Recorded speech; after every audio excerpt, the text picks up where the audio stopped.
भारत की 10 भूतिया जगहें जहां रहती हैं आत्माएं, डर के मारे कोई आसपास भी नहीं फटकता। अनजाने स्थान और रहस्य, ये दो ऐसे शब्द हैं जिनका नाम सुनते ही लोगों की दिमाग की नसें तिलमिलाने लगती हैं।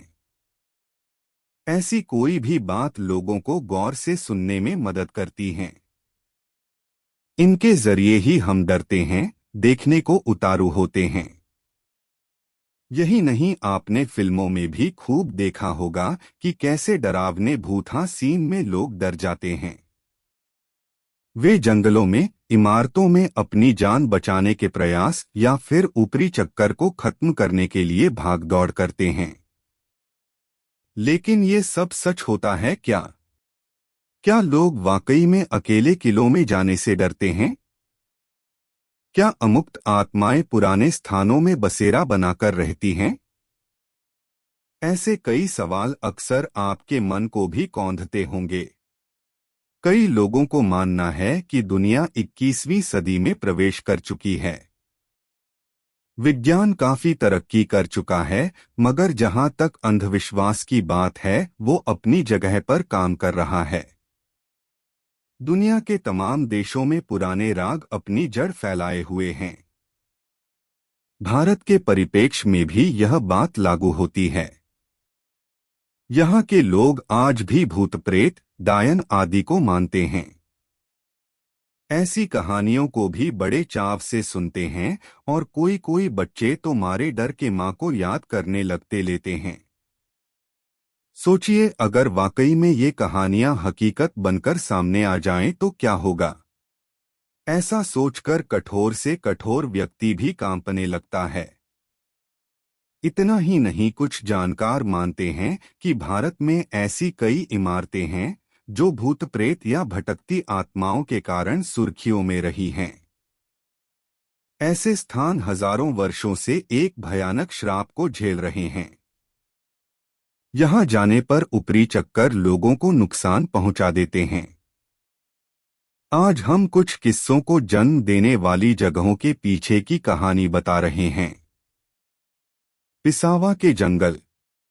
स्थानीय लोगों के अनुसार उत्तर प्रदेश के मथुरा जिले के देहात इलाके में एक ऐसी जगह भी है जिसके अंदर घुसने से पर्यटकों का कलेजा कांप जाता है। कारण बताया जाता है कि यहाँ सर्र आवाज आती रहती है और रात में काला काला पर्दा सा छा जाता है। इतना ही नहीं, छाता तहसील के इस पिसावा नामक गांव के पास यह स्थान तरह तरह के पेड़ों ही स्क्रील और जीवों का बसेरा भी है। यहाँ हजारों की संख्या में बंदर रहते हैं। पुराणों में लिखा गया है कि महाभारत में जब युद्ध खत्म हो गया था तो आचार्य द्रोण के महाबलशाली पुत्र अश्वत्थामा पांडवों की जय के बाद से जिन झाड़ियों में प्रवेश कर गए थे वे ये ही हैं। घुमावदार जंगल के इस स्थान पर शनिवार को यज्ञ होता है। बड़ी संख्या में श्रद्धालु यहाँ परिक्रमा के लिए आते हैं। बच्चे, बूढ़े और महिलाएं तो रोज ही मिल जाएंगे, लेकिन वे भी इन झाड़ियों के भीतर नहीं जाते।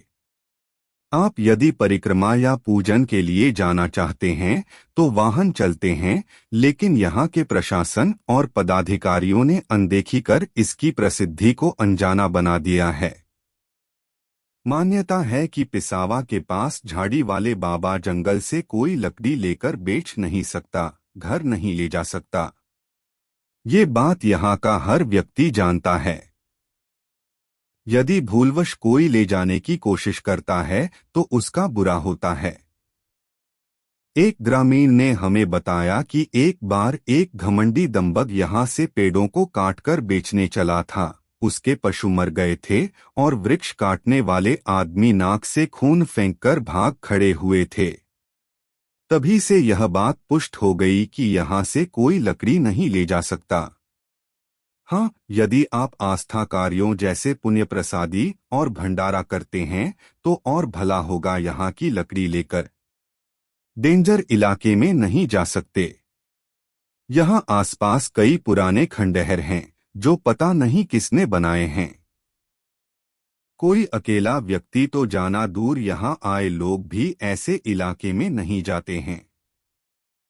इसके कारण खतरनाक कीट पतंगे या ऊपरी बवाल का होना हो सकता है, यह तो वहां जाने से ही स्पष्ट हो सकता है।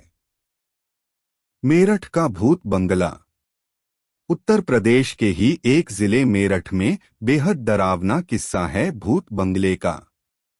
यह बंगला मॉल रोड स्थित कैंट बोर्ड के सीईओ के आवास के निकट है। सीईओ के आवास और व्हीलर्स क्लब के बीच एक रास्ता अंदर की ओर जाता है। मॉल रोड से लगभग 650 मीटर अंदर जाने के क्रम में कई झाड़ियों से भी जूझना पड़ेगा, लेकिन घबराने की बात नहीं, क्योंकि बंगले की दहलीज तक पक्की सड़क है। यहाँ पीले रंग के बंगले में पाँव रखते ही कबूतरों की फड़फड़ाहट की आवाज एक बारगी आपको डरा तो देगी ही। हालांकि दीवारों पर इतने अपशब्द लिखे मिलेंगे कि माजरा समझने में देर नहीं लगेगी। सैकड़ों वर्ष पुराने इस बंगले का फर्श मजबूत है और ऊपर जाने की सीढ़ी भी दुरुस्त है। हाँ, दीवारें कहीं कहीं से टूट चुकी हैं, जालियां नुची हुई हैं और धूल गंदगी का अंबार है। कमरों में प्रवेश करने पर जूते चप्पलों की छाप के साथ ही कोनों में दारू की बोतलें, सिगरेट, नमकीन के पैकेट और अन्य आपत्तिजनक सामान की मौजूदगी यह बताने को काफी है कि डर की आड़ में यहाँ क्या क्या नहीं होता। दुनिया के लिए वीरानी की चादर ओढ़े इस भूतिया बंगले में जाम भी छलकते हैं और रंगीनियत भी होती है। इतना ही नहीं, एक कमरे में 4 ईंटें इस तरह से रखी हैं कि साफ जाहिर होता है कि यहाँ आए दिन ताश या जुआ खेला जाता है। कमरे हवादार हैं। धूप बारिश से बचने के लिए पूरी तरह से सुरक्षित। किसी ने तो काली और नीली स्याही से बुद्ध विहार तक का नाम दे दिया है। बंगले में था सब एरिया मुख्यालय 1947 तक। जिस बंगले को दुनिया भर में सबसे ज्यादा डरावनी जगहों में शुमार किया गया है। आजादी मिलने तक यह सब एरिया मुख्यालय था। यहाँ मेरठ छावनी की हरेक गतिविधियों को अमली जामा पहनाया जाता था। उस दौर में कर्नल रैंक के अधिकारी सब एरिया कमांडर के पद पर होते थे। 1947 के बाद इस बंगले को छोड़ सब एरिया मुख्यालय सरधना रोड पर बनाया गया, जहां पूर्व में अंग्रेजी अफसरों का अस्पताल हुआ करता था। भानगढ़ का किला। भानगढ़ फोर्ट राजस्थान के अलवर जिले में स्थित है। यह भारत का टॉप मोस्ट हॉन्टेड प्लेस है। इसे आम बोलचाल की भाषा में भूतों का भानगढ़ कहा जाता है। इस बारे में रोचक कहानी है कि 16वीं शताब्दी में भानगढ़ बसता है। 300 सालों तक भानगढ़ खूब फलता फूलता है। फिर यहाँ की एक सुंदर राजकुमारी रत्नावती पर काले जादू में महारथ तांत्रिक सिंधु सेवड़ा आसक्त हो जाता है। वो राजकुमारी को वश में करने लिए काला जादू करता है, पर खुद ही उसका शिकार होकर मर जाता है। पर मरने से पहले भानगढ़ को बर्बादी का श्राप दे जाता है और संयोग से उसके 1 महीने बाद ही पड़ोसी राज्य अजबगढ़ से लड़ाई में राजकुमारी सहित सारे भानगढ़ वासी मारे जाते हैं और भानगढ़ वीरान हो जाता है। तब से वीरान हुआ भानगढ़ आज तक वीरान है और कहते हैं कि उस लड़ाई में मारे गए लोगों के भूत आज भी रात को भानगढ़ के किले में भटकते हैं। तांत्रिक के श्राप के कारण उन सब की आत्मा की मुक्ति आज तक नहीं हो पाई है। देखा है जो कि कुछ दूर जाकर पेड़ों में गायब हो गई। वैसे यह सर कटी लाश वाली बात काल्पनिक ज्यादा लगती है, लेकिन डाउ हिल के जंगलों में जाने वाला कोई भी शख्स इस बात से इनकार नहीं करता कि ये जगह हॉन्टेड हो या। यह जगह अब पुरातत्व विभाग अधीन है और उन्होंने सूर्यास्त के बाद इसे किले में नहीं रुकने की सख्त हिदायत दे रखी है। सरकार ने भी पर्यटकों को यहां अंधेरा होने से पहले चले जाने की चेतावनी जारी कर रखी है। लोगों का मानना है कि आज भी उस तांत्रिक की आत्मा वहीं भटकती रहती है। तांत्रिक के श्राप के अनुसार वह स्थान कभी भी बस नहीं सकता। वहां रहने वाले लोगों की मृत्यु हो जाती है, लेकिन उनकी आत्मा को मुक्ति नहीं मिलती। कुलधरा गांव, जैसलमेर। इस सूची में एक और राजस्थान का स्थान है। जैसलमेर जिले का कुलधरा गांव, जो कि पिछले 170 सालों से वीरान पड़ा है। कुलधरा गांव पालीवाल ब्राह्मणों का गांव था। कुलधरा गांव के हजारों लोग अपने गांव की एक लड़की को अय्याश दीवान सालम सिंह से बचाने के लिए एक ही रात में इस गांव को खाली करके चले गए थे और जाते जाते श्राप दे गए थे कि यहाँ फिर कभी कोई नहीं बस पाएगा। तब से गांव वीरान पड़ा है। कहा जाता है कि यह गांव रूहानी ताकतों के कब्जे में है। कभी हंसता खेलता यह गांव आज एक खंडहर में तब्दील हो चुका है।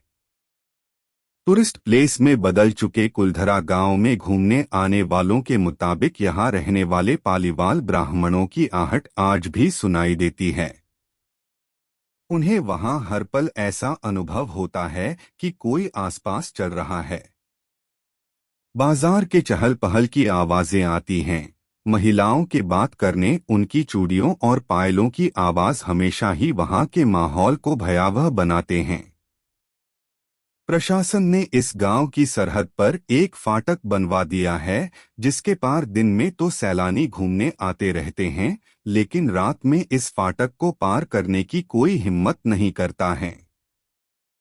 मई 2013 में दिल्ली से आई भूत प्रेत व आत्माओं पर रिसर्च करने वाली पैरानॉर्मल सोसाइटी की टीम ने कुलधरा गांव में रात बिताई और यहां पर पारलौकिक गतिविधियां रिकॉर्ड की। थ्री किंग्स चर्च है गोवा के वेलसाओं में। कहते हैं कि गोवा के किंग्स चर्च में 3 पुर्तगाली राजाओं की आत्मा भटकती है और कई बार चर्च में आए लोगों को इनकी मौजूदगी का एहसास भी होता है। यहाँ के लोगों का कहना है कि किसी समय यहाँ 3 पुर्तगाली राजा हुआ करते थे। इनमें वर्चस्व को लेकर अक्सर लड़ाई होती रहती थी। एक बार होलगेर नाम के एक राजा ने अन्य दोनों राजाओं को इस चर्च में आमंत्रित किया और धोखे से जहर देकर मार दिया। जब लोगों को होलगेर की इस करतूत का पता चला तो उन्होंने इसके महल को घेर लिया। जनता के आक्रोश को देखकर तीसरे राजा ने आत्महत्या कर ली। तीनों राजाओं के शव को इसी चर्च में दफना दिया गया। इसके बाद से ही इस चर्च में ऊपरी ताकतों का निवास माना जाता है। आप अगर यहाँ जाना चाहते हैं तो पहले वहाँ के लोगों से इसके लोकेशन के बारे में जान लें, और हाँ, यह ऊपर पहाड़ी पर स्थित है, इसलिए चढ़ने उतरने का प्रबंध भी पहले ही कर लें। इतना ही नहीं, समय भी दिन का होना चाहिए, नहीं तो वहां और लोग हों उनके साथ हो ले। वैसे यह जानना रोचक होगा कि यहाँ राजा कैसे रहे होंगे। जमाली कमाली मस्जिद और कब्र महरौली, दिल्ली। यह मस्जिद दिल्ली के महरौली में स्थित है। यहाँ 16वीं शताब्दी के सूफी संत जमाली और कमाली की कब्र मौजूद है। इस जगह के बारे में लोगों का विश्वास है कि यहाँ जिन्न रहते हैं। कई लोगों को इस जगह पर डरावने अनुभव हुए हैं। सूफी संत जमाली लोधी हुकूमत के राज कवि थे। इसके बाद बाबर और उनके बेटे हुमायूं के राज तक जमाली को काफी तवज्जो दी गई। माना जाता है कि जमाली के मकबरे का निर्माण हुमायूं के राज के दौरान पूरा किया गया। मकबरे में 2 संगमरमर की कब्र हैं, एक जमाली की और दूसरी कमाली की। जमाली कमाली मस्जिद का निर्माण 1528 से 29 में किया गया था। यह मस्जिद लाल पत्थर और संगमरमर से बनी है। अग्रसेन की बावड़ी, कनॉट प्लेस, दिल्ली। अग्रसेन की बावड़ी राजधानी दिल्ली में कनॉट प्लेस से थोड़ी ही दूरी पर स्थित है। महाराजा अग्रसेन ने 14वीं शताब्दी में इस बावड़ी का निर्माण करवाया था। इसकी लंबाई 60 मीटर और चौड़ाई 15 मीटर है। इस प्राचीन स्मारक को भारतीय पुरातत्व सर्वेक्षण (एएसआई) का संरक्षण प्राप्त है। किसी ज़माने में यह हमेशा पानी से भरी रहती थी, लेकिन अब यह सूख चुकी है। इसके बारे में प्रचलित है कि इसका काला पानी लोगों को सम्मोहित कर आत्महत्या के लिए उकसाता था। इसके तल तक पहुंचने के लिए 106 सीढ़ियां उतरनी हैं। एएसआई के अधीन होने के बावजूद लोगों को इसके बारे में ज्यादा पता नहीं है। यदि आप कनॉट प्लेस जाकर भी किसी से इसके बारे में पूछेंगे तो वो अनभिज्ञता जाहिर कर देंगे। दाऊ हिल, कुर्शियांग, पश्चिमी बंगाल। कुर्शियांग पश्चिम बंगाल के दार्जिलिंग जिले में स्थित एक हिल स्टेशन है। इसकी दार्जिलिंग से दूरी 32 किलोमीटर है। इसकी ऊंचाई 4864 फीट है। कुर्शियांग का स्थानीय नाम खरसांग है, जिसका मतलब होता है सफेद आर्किड की भूमि। कुर्शियांग मुख्यतः अपने बोर्डिंग स्कूलों और पर्यटन के लिए जाना जाता है। पर कुर्शियांग से लगती डाउ हिल से एक मिस्ट्री जुड़ी हुई है, जो कि इसे भारत के टॉप मोस्ट हॉन्टेड प्लेस की लिस्ट में शामिल कराती है। डाउ हिल के जंगलों में बड़ी संख्या में आत्महत्याएं हुई है। इस जंगल में इधर उधर इंसानों की हड्डियां दिखाई दे जाना आम बात है। इसलिए यहाँ के वातावरण में अजीब सी सिरहन और डर महसूस किया जाता है।